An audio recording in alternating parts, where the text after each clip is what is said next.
It is an annual rite of spring, bringing with it excitement and emotion that can be found in no other sporting event. The NCAA Tournament. Your wait is finally over, the brackets are ready, and the drama of March Madness is about to begin. Hello, everyone. I'm Greg Gumbel, and this is the NCAA Championship Basketball Selection Show, brought to you by State Farm, the #1 auto insurer. Joining me at the anchor desk, as always, my partner, Clark Kellogg. We're all set to show you the seedings and pairings, so get out your bracket sheet, get those pencils ready. Here are the basics. Of the 65 tournament bids, 31 are automatically given to conference champions. The tournament committee hands out the remaining 34 bids on an at-large basis. An opening round game will take place on Tuesday night to narrow the field to 64 teams.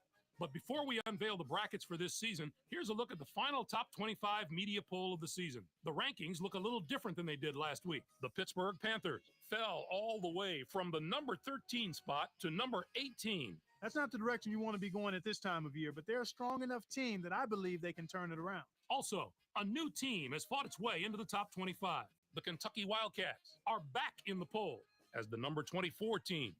It's time to talk about the topic that has a lot of players and coaches holding their breath right now, the NCAA tournament bubble. These are the 10 teams that aren't worried as much about where they'll be playing as if they'll be playing. Clark, who jumps out at you there? Jordan Washington sealed their invitation with a better regular season finish. The fact is, they play in a very tough conference, and that does weigh heavily in their favor. We have a few more teams in the position, right, Clark? It's comforting in the fact that there have been so many great showings by non-power conference schools in the tournament in the past few years. The committee has really warmed up to the conference.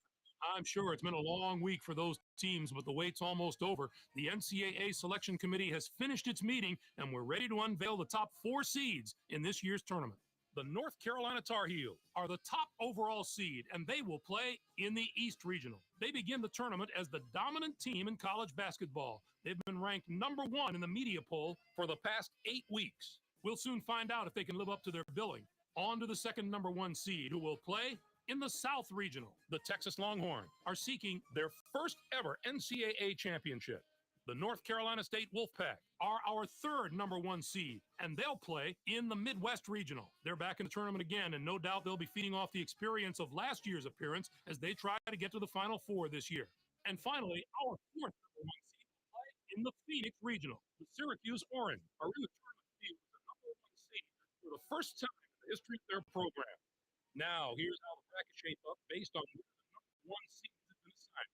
In one national semifinal game, the winner of the East Regional and the winner of the South Regional. In the other semifinal game, the winner of the Midwest Regional will play the winner of the Phoenix Regional. Those games will be played on Saturday, April 4th. Then it'll be on to the national championship game on Monday night, April 6th. Any surprises in there for you, Clark? Well, when you see the selection committee deviate from the top 4 teams in the media poll, it's a little surprising. They've opened themselves up to some criticism with these picks. So, with the number 1 seeds out of the way, it's finally time to tackle the rest of the brackets. First up, we take a look at the East Regional. The North Carolina Tar Heels are the top seed, finishing at 28-6.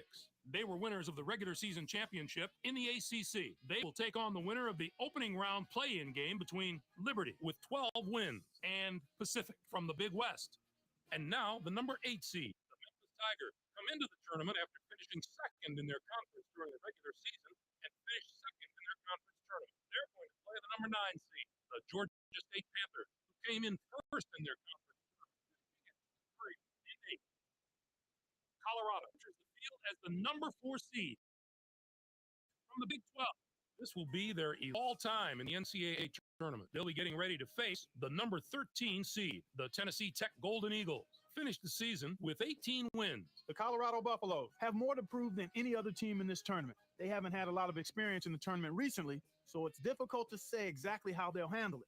They've shown they're capable of playing with the best teams in the nation during the regular season. Now they need to show they belong with those teams come tournament time. Michigan comes in as the number 5 seed, finishing at 22-10. And they will take on the 12th seed from the Ivy League, the Pennsylvania Quakers, with 19 wins. Next up is the number 2 seed. The Tennessee Volunteers have established themselves as one of the best teams from the SEC. They'll be going up against the number 15 seed, the Mountaineers of Appalachian State, with 16 wins. This is their 3rd appearance ever in the NCAA tournament.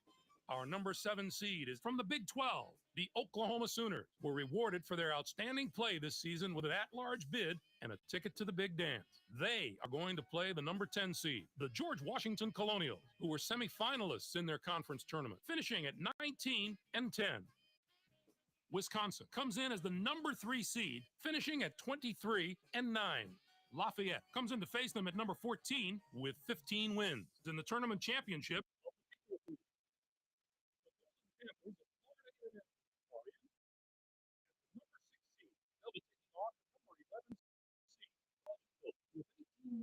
it has give us a sensational matchup regional final if everything goes according to the top 2 seeds survive the early round.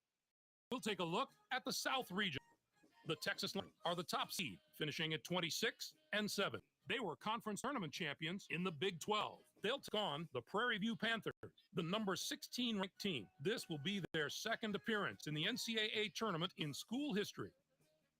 Texas A&M comes in as the number 8 seed, finishing at 16-13. Marquette comes in to face them at number 9 with 18 wins and the hopes of becoming America's darling with an underdog run through the regional. UCLA comes in as the number 4 seed, finishing at 25-9.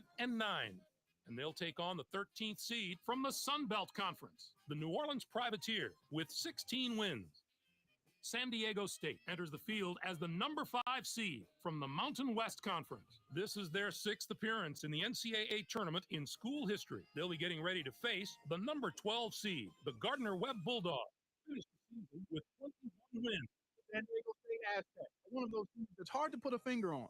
They've got a terrific squad, but they depend on a lot of young players, and that lack of experience can be a big factor. Sometimes young guys play a lot looser than the veterans. It's always a tough call. It really could go either way. The Michigan State Spartans had a tremendous year that included a regular season championship. They're going to play the number 15 seed, the Boston University Terriers, who came in first in their conference tournament, finishing at 16-15.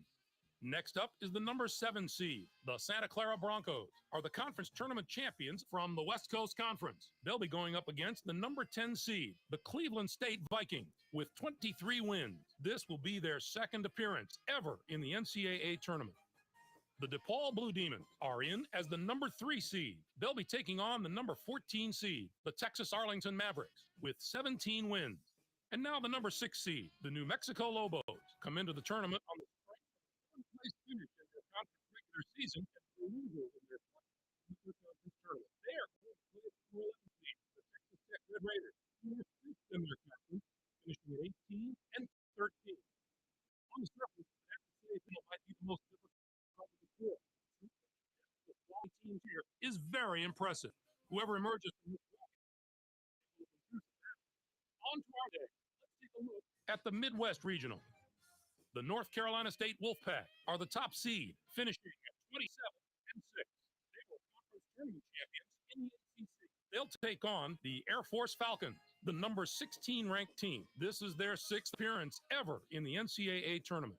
Our number 8 seed is from the Pac-10. The USC Trojans were rewarded for their outstanding play this season with a large bid and a ticket to the big dance. They're going to play the number 9 seed, the Fresno State Bulldogs, who were 3rd in their conference, finishing at 20-9.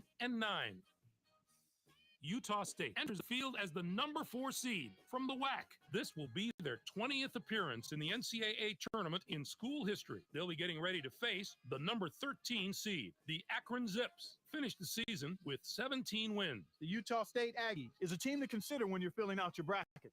They've been through so much this year. Adversity typically helps a team become a championship team. I wouldn't be surprised to see them put it all together over the next few weeks and become the focal point of this competition. The Kentucky Wildcats are in as the number 5 seed. They'll be taking on the number 12 seed, the Southern Miss. Kansas comes in as the number 2 seed, finishing at 25-8. And to face them at 16 wins. In the tournament championship of the MEAC up is the number 7 seed. The Illinois Fighting Illini have established themselves as one of the best teams from the Big 10. They'll be going up against the number 10 seed, the George Mason Patriots, with 24 wins. This is their 6th appearance all time in the NCAA tournament. And now the number 3 seed, the Arizona Wildcats, come into the tournament on the strength of a third-place finish in their conference regular season and were winners of their conference tournament. They are going to play the number 14 seed, the Ohio State Buckeyes, who came in first in their conference tournament, finishing at 17-17. Villanova comes in as the number 6 seed, finishing at 19-11. And they take on the 11th seed from the Pac-10, the Washington Huskies, with 18 wins. I think this could wind up being the bracket that brings us this year's Cinderella story. A few of the higher seeds here, besides, at least one of them doesn't put together a long run in this tournament. And finally, let's have a look at the Phoenix Regional. Are the top seed, finishing at 23, conference tournament champions in the Big East. They'll take on the Nevada Wolfpack, the number 16 ranked team. This will be their 8th appearance in the NCAA tournament in team history. Next up is the number 8 seed. The Arkansas Razorbacks have established themselves as one of the best teams from the SEC. They'll be going up against the number 9 seed, the Xavier Musketeers. With 18 wins, they return once more to the very familiar surroundings of the NCAA tournament. Gonzaga comes in as the number 4 seed, finishing at 22-10. Sacramento State comes in to face them at number 13 with 17 wins in the tournament championship of the Big Sky. Comes in as the number 5 seed, 1-10, and they will take on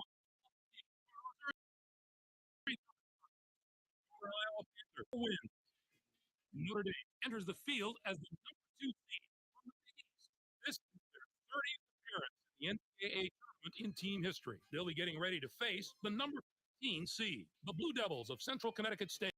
Finished the season with 15 wins. The Notre Dame Fighting Irish are a team that is just so powerful and strong up front.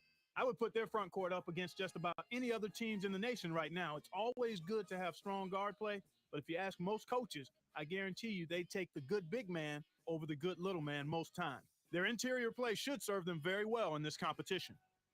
And now the number 7 seed, the LSU Tigers, come into the tournament first in their conference during the regular season and were semifinalists in their conference tournament. They are going to play the number 10 seed, the Richmond Spiders, who came in first in their conference tournament, finishing at 21-11. Seminoles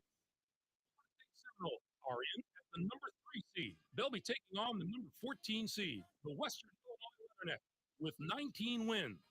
Our number 6 seed is from the SEC, the Georgia Bulldogs, were rewarded for their outstanding play this season with an at-large bid and a ticket to the Big Dance.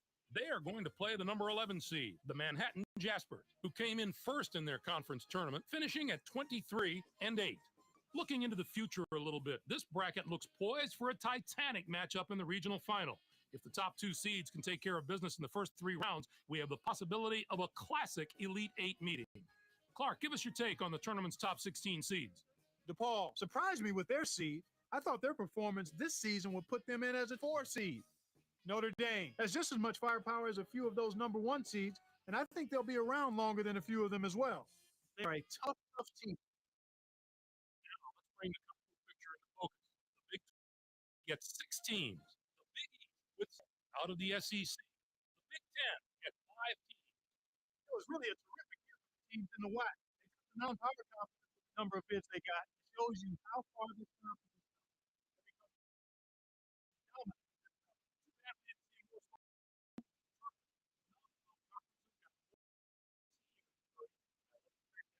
Teams that did get in. I'm surprised there were so few bids for the teams in Conference USA. It was an especially disappointing year for that conference. Usually you can count on a few of the nation's elite teams coming out of there, but this was a season where very few of those teams could maintain any type of positive momentum. We showed you the bubble teams before. Now that we know who's in and who's out, what do you think of the selections, Clark? Boston College made it into the field probably because of their major conference affiliation. Their win-loss record isn't outstanding, but the bottom line is they play the top competition week in and week out, and that counts for a lot. While they start prepping for their first-round games, the 5 teams on the other side of the page will be full-time students again. Vanderbilt stumbled to the finish line coming down the stretch, and that's not the way to close out the season if you're hoping for an at-large bid. When they couldn't get it done in their conference tournament, their goose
Welcome, everyone. I'm Greg Gumbel here with my partner, Clark Kellogg, just ahead on the special NCAA tournament edition of College Hoops Tonight, brought to you by State One Auto Insurer. We'll recap the greatest games from the first week of March Madness, as well as give you a preview of some of the huge matchups coming up in the Sweet 16. But we begin with the player who dominated the first week of the tournament. Conklin is a slipper on Cinderella's foot, Greg. Without him, this double-digit seed wouldn't be in the Sweet 16.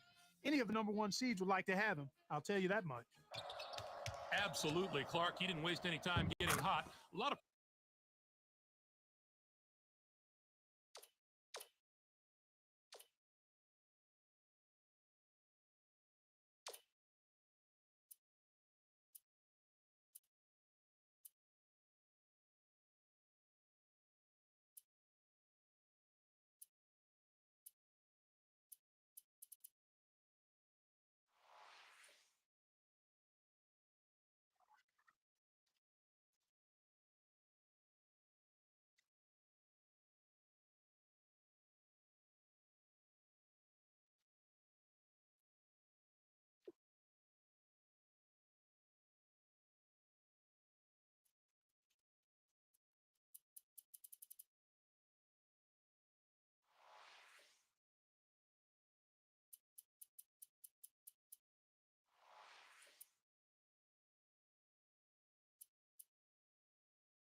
Get ready for College Hoops 2K7.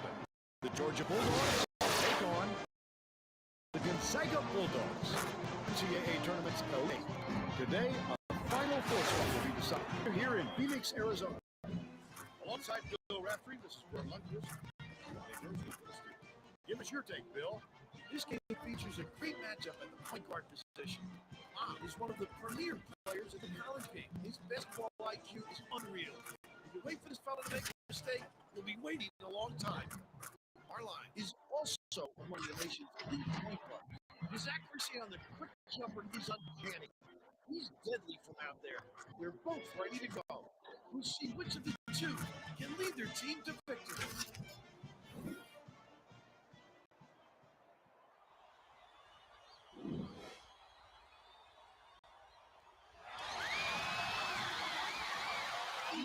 Gonzaga controls the kickoff, and we'll get this one started.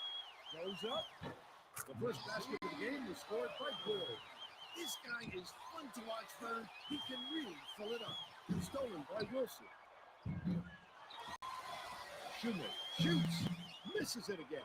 He worked hard for that shot, but the defender worked just a little bit harder. Dishes to the perimeter. Stolen. Such great instincts. He knew exactly where the ball was going. Last dunk was slammed down by Shoemaker. Launches it. Off the mark by Sorensen. Now let's check in with our team, Bonnie Bernstein. Just before the game, I talked to the head coach of the Bulldogs, and it seems there may have been a little mix-up in the locker room. Coach said to me, "Here I am, the coach, and I'm a bundle of nerves, but my kids are all calm and focused, and they have all the composure." The good news is, Vern, the players evidently calmed the coach down, and to the best of my knowledge, he seems ready to get this game going. Thank you, Bonnie. Nice shot dropped in by Arnold. Shoemaker inbounds the ball. Right around 9 minutes left in the half. Wilson through the bucket. Sorensen grabs the rebound. Just 1 point separating the teams. Got to stop there thanks to the block by Manyweather. Great work inside. Closing that window. That last free ball is framed by Ford.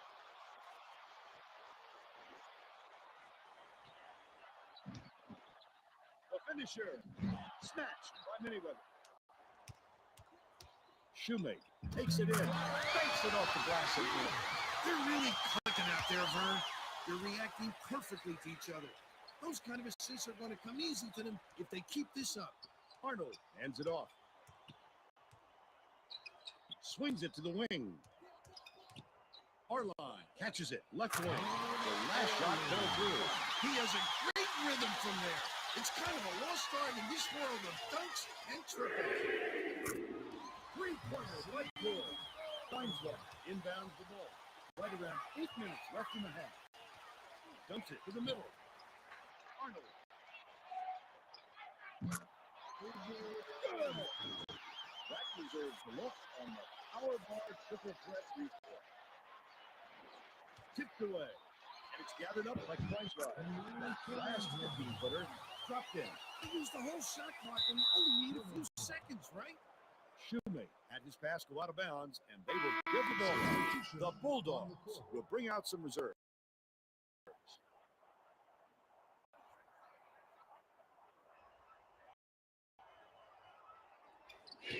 Gets it outside. Arline pulls the trigger. Knocks it down from 20 feet away. Solid. Wide open. That is just not a shot this fella's going to miss.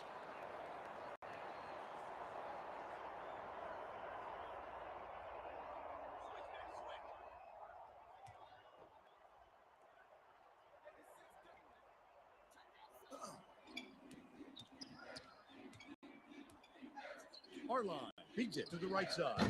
Arnold doesn't get the go-ahead basket to fall. Stolen by Kleinsrod. Such great instincts. He knew exactly where the ball was going. That last three-pointer was missed by Arnold. Rebounded inside by Kleinsrod. And it's a 1-point game.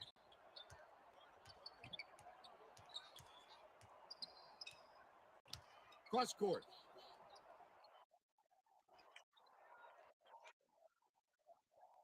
Passes to the top of the key.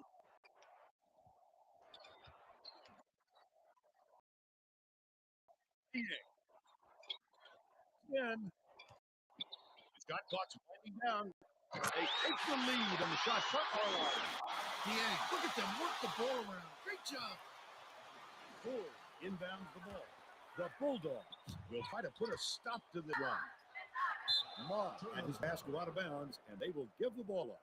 What can happen when you let it all hang down? Low percentage pass results in a lost opportunity. They really need to tighten up their game. Dishes to the left side. The Bulldogs with the denial, and it's still a 1-point game. Buck give them the lead. Gets it to fall. A little quick on the trigger there, Bird, with a man in his face, but he must have been feeling it. Stolen away by Gonzaga. Here's the break with a tremendous shift. An exclamation point. How about that? 3-foot spread of the scoreboard. Arnold gets it outside. Lob out left. Gets called for the reach, and that's his first foul of the game. Gonzaga coach is shuffling things up a little bit, and I like this decision. The guys he's putting out there play very well together. Shove it. Inbounds the ball.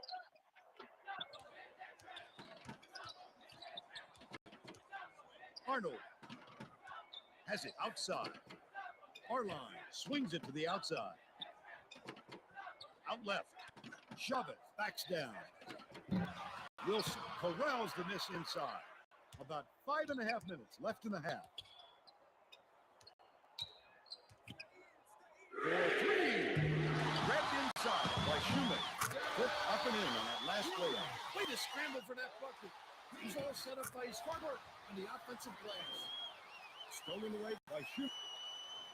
The Bulldogs will take their first time out.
Georgia has been on the wrong side of this long run, and Bonnie's got a report for us. Coach Felton was going ballistic, telling his players, if we can't put a stop to this run, heads are going to roll. Huh. I think he wants his defense to be a more aggressive run. Thanks, Bonnie. The up and under layup was no good by Wilder, and it's a 7-point game. English. Wilder grabs the rebound. About 4.5 minutes left in the half. Wilder fought for that rebound. That's some toughness for you. Kleinswide dumps it off. Passes it to the outside. Shoots it. Misses the long one. Credit the defense there. They got out on him, and they forced him to rush a little. Couldn't get the shot.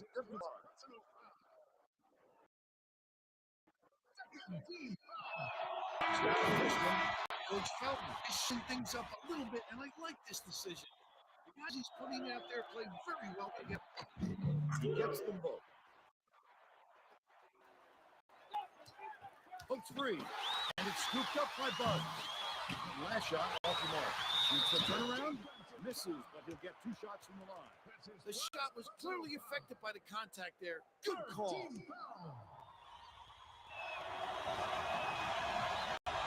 He can't get the first.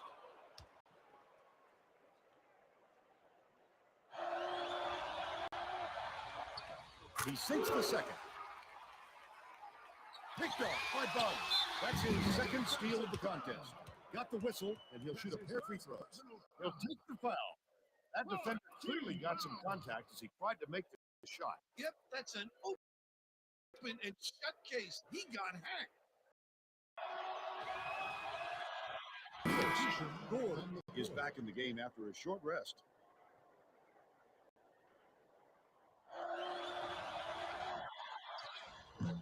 Good on number 2. Bud will head to the bench. Arnold inbounds the ball. The Bulldogs can cut it to single digits. Dieng shoots it. Can't stop the run. They've got to put an end to this run before this lead gets out of reach. The basket was made by Wilson. Big three from beyond the arc. He really gets... Under 4 minutes left in the half. Sorensen gets it baseline. English rips it down. Sorensen is in a pretty cold stretch right now, Vern, and there's a danger that it's going to start to rub off on the rest of the team. Last shot from 19 feet made by Hall. I think these fans are getting excited, Vern. They're making some noise now. Last basket was made by Sorensen. Ma hands it off. Outside. Wilson through the bucket.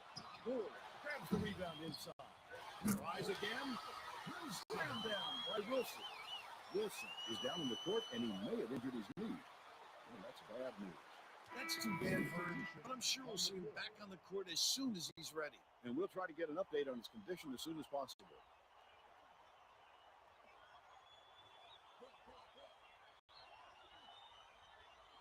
Sorensen inbounds the ball.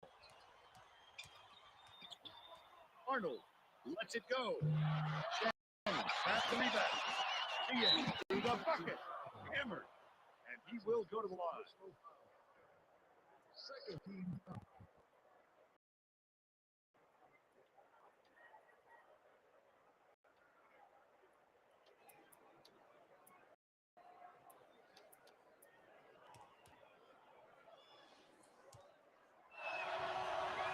Knocks down the first one.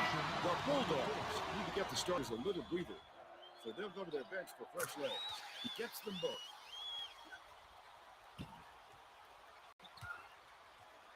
Catches it outside. Off-balance shot. Missed long by Shoemaker. 2:43 left in the first half. Shannon bounces it to the right. Arnold, no dice from long range. Georgia is not doing a very good job on the boards today. And Bonnie has a report from their bench. Coach Felton just sent his assistants to the chalkboard, and he said, I don't care what you come up with. Have all guys so but I'm sick and tired of getting crushed on the board. Thanks, Bonnie.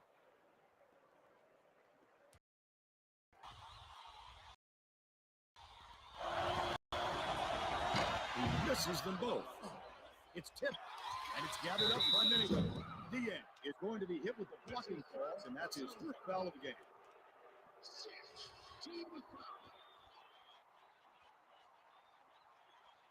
Henderson inbounds the ball. Ford with the shot. Trifecta. You're really clicking out there, Vern. You're reacting perfectly. Georgia calls timeout.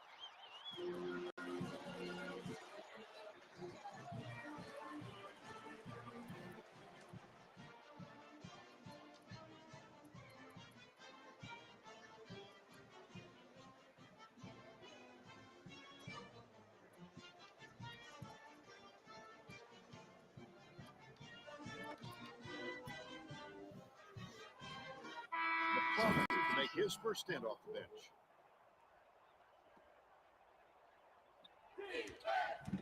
The Bulldogs need to find some answers here. Anticipates the pass. Such great instincts. He knew exactly where the ball was going. 2 minutes remaining. Outside. Dumps it down low. But it's retrieved by Bugs. Gets the three-pointer to go. Nice range. If the D doesn't bring a little more pressure, he could heat up from out there. Harline hands it off. Skips it to the outside.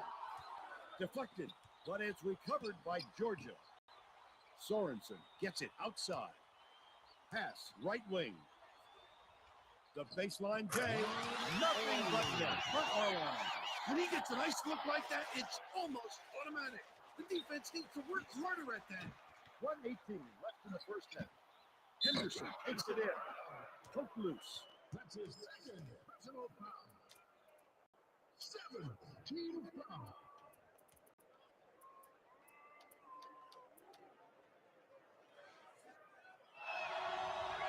He can't get the first. Dieng will sit down to avoid further foul trouble.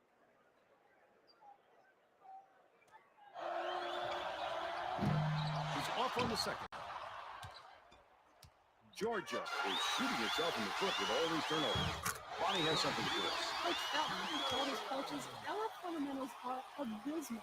The only guys I want out on the floor right now are the ones taking care of the ball. I don't care if none of them are starting. All right, Bonnie. Wilson suffered an injury earlier in the game, and Bonnie Bernstein has an update for us on his condition.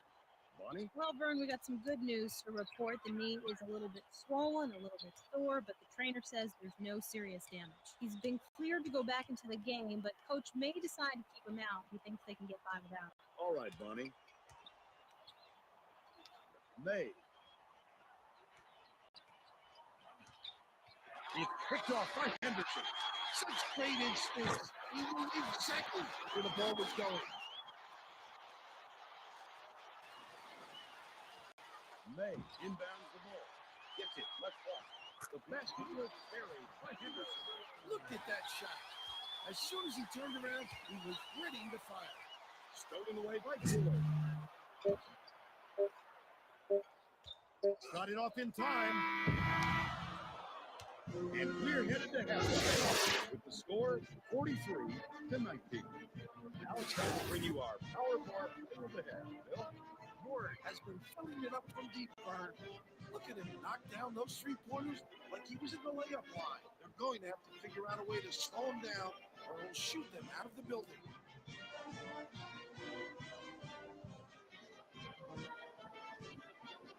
Thanks a lot, Bill. There you have it. The Power Bar Player of the Half. We're ready to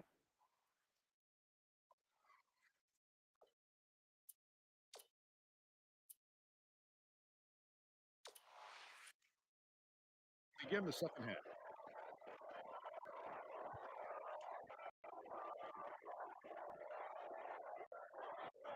Sorensen inbounds it to start the second half. Arnold dishes to the top of the key. Stolen by Moore. Such great instincts. He knew exactly where the ball was going.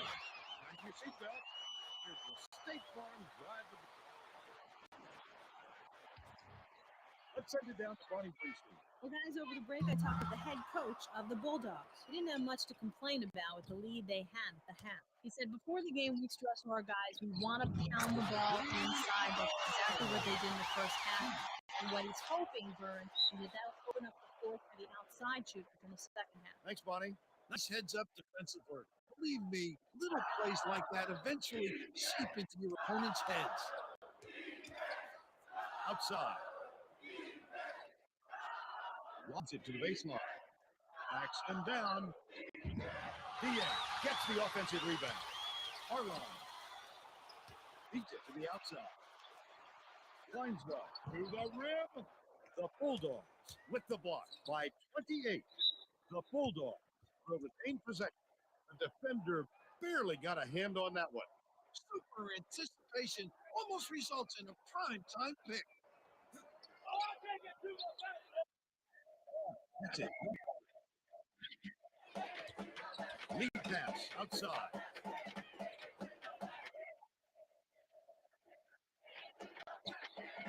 Ford pulls the trigger. Connects from long range.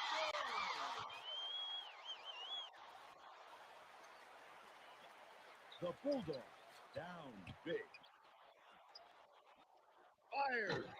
The run cannot be stopped by Sorensen. About 8.5 minutes left in the second half.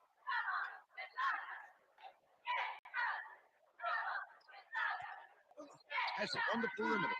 Long passes it to the left wing. Perimeter. Ford dumps it off. Passes back to the outside. Shoemaker. Tip back up and in. Look at him rip it off the glass. You have to put a body on this guy.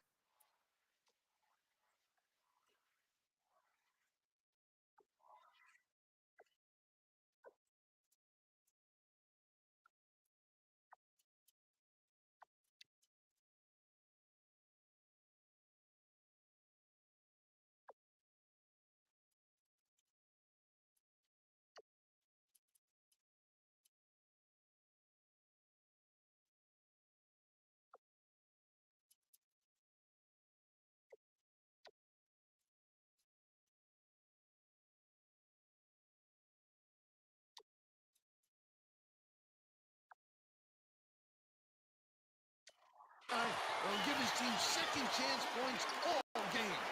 Outside. Sorensen gets it left side. And that's the main reason they're leading in the... Shoemake, the crossover. Swing pass, perimeter. Listen, gets upright. And right. What I like is his ability to see the floor and get it to the guy. Georgia calls timeout. The Bulldogs will make some mass substitutions. Sorensen inbounds the ball. Georgia is showing us a little bit of a different look, it would seem. And Bonnie Bernstein has a report on just that. Bonnie? The Bulldogs huddled together on their bench just now, Vern. They feel like they haven't been getting their shots off quick enough, so look for them to really pick up the pace on this next few times up the court. The Bulldogs have got a nice lead. England kicks it out to the perimeter, pulls the trigger. Up from downtown. Credit the defense there. They get out of him, they force him to rush it a little.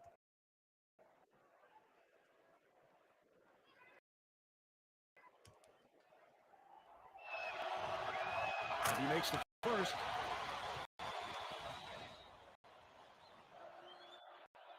He gets them both.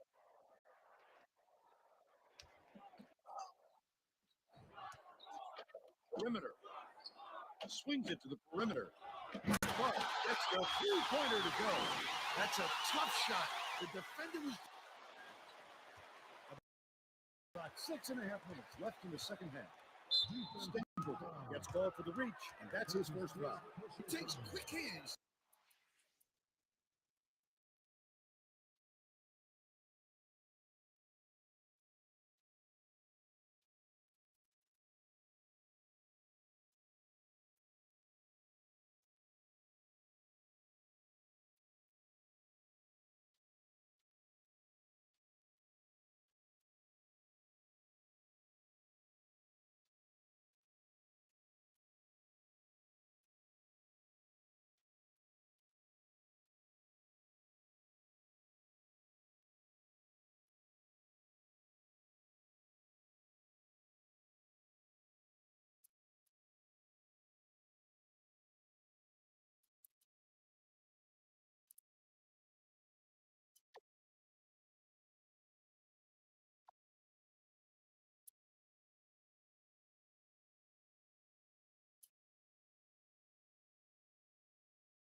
To get the theft, and he was too slow that time.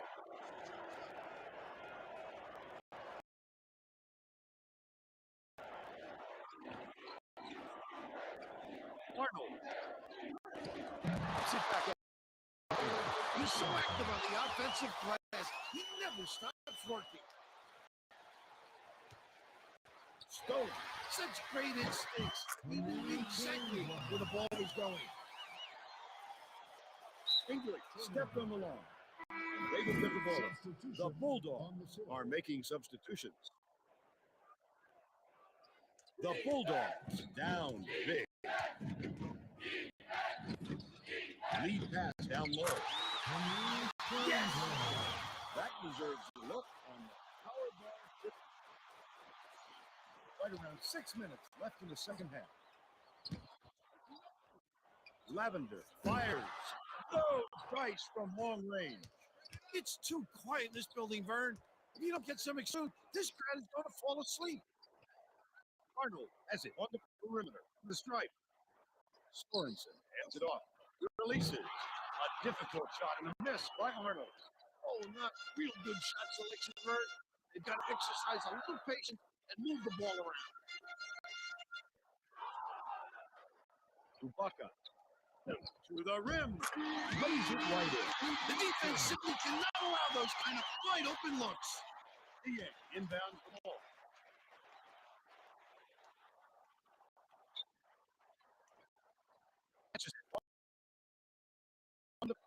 Sorensen pitches to the baseline. DA releases. Sorensen grabs the rebound inside. Last shot stuffed through for two. The D was out of position there, and it didn't take long for him to send it in. The tough shot. The shot was Schlevin. Still right outside. Such great instincts. He knew exactly where the ball was going. That last three-pointer was missed by Ingram. Hit. And it's scooped up by Stapleton. Beats it to the high post. Stolen away by Kleinswald. English gets called for the reach. That's his first foul. The Bulldog will bring some players back. Jordan calls time.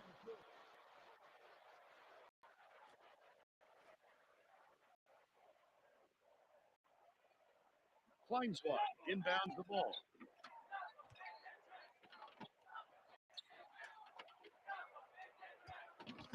Arnold dumps it off. Chavez takes it in. Tip back up and in. Kleinswald, he picks up his own miss. That's basketball in an elementary fashion. No one laid a body on it. That last three-pointer was missed by Kleinswald. The Bulldogs have got a nice lead. Takes the shot. The D affected that shot. No good by Ibaka. He's got to look for a better shot than that. He shouldn't be forcing those up. Passes the wing. Arnold, it's money from deep.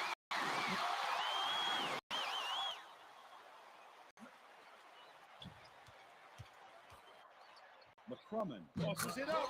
Connects on the baseline jumper. That's usually a little out of his range, but it didn't matter to him this time. Arnold gets it outside. Chavez backs down. Ibaka grabs the rebound. Just over 3 minutes left in the second half.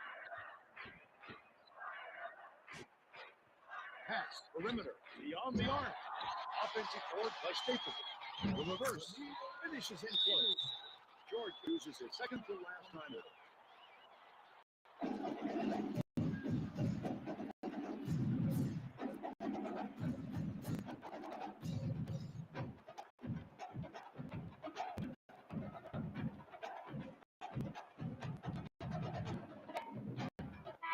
The Bulldogs are making substitutions. Kleinswald inbounds the ball.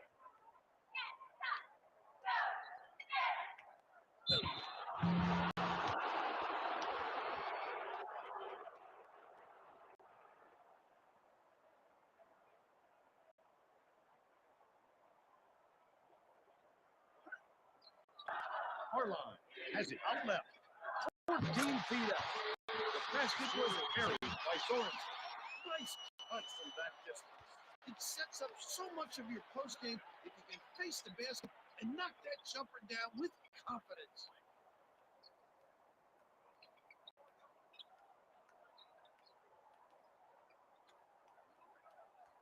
Stapleton dishes it to the perimeter.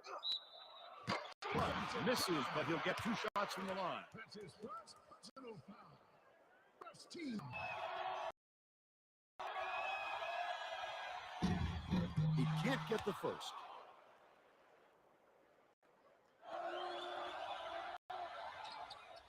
Good on number 2. DA inbounds the ball. The Bulldogs down big. Outside. Swing it to the outside. Beats it to the top of the key. The trifecta by Arnold. That's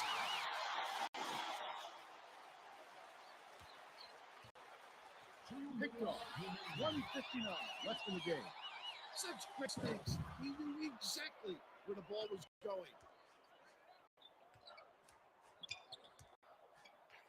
Stapleton gets it. Top of the key. That last shot nailed from 3-point. That's a nice shot. The defense was there, but he rose up and knocked it down. Swing pass outside. Arline gets it. Top of the key. Lets it go. Rebounded by Sorensen. Capitalized on the offensive rebound. You know he's not missing that one. The D needs to try and keep with him, Vern. The Bulldogs should look to use it.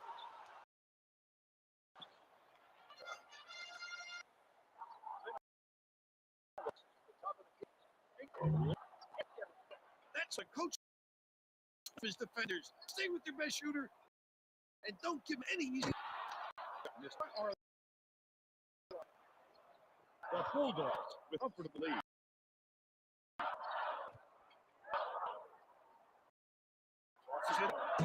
Three was missed by Stapleton. We're going to need a Vern. Keep it too. Nice feed. Down the ball. 38 seconds left. Second between the shot clock and the game. Stolen away by Hunter. The Bulldogs will get this one back. Gonzaga is subbing a whole different group here.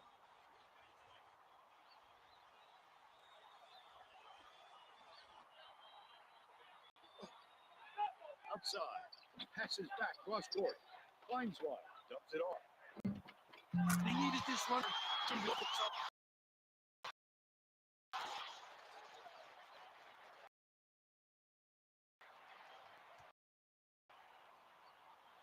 Wilson shoots it.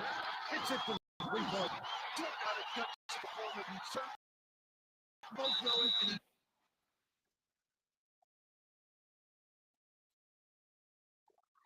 still finding a way to score. The Bulldogs will get the rest of their starters back on the court. The Bulldogs need to find some answers here. For three. Nothing but net. Big three from beyond the arc. He really gets his legs underneath him to gain great leverage on his jumper.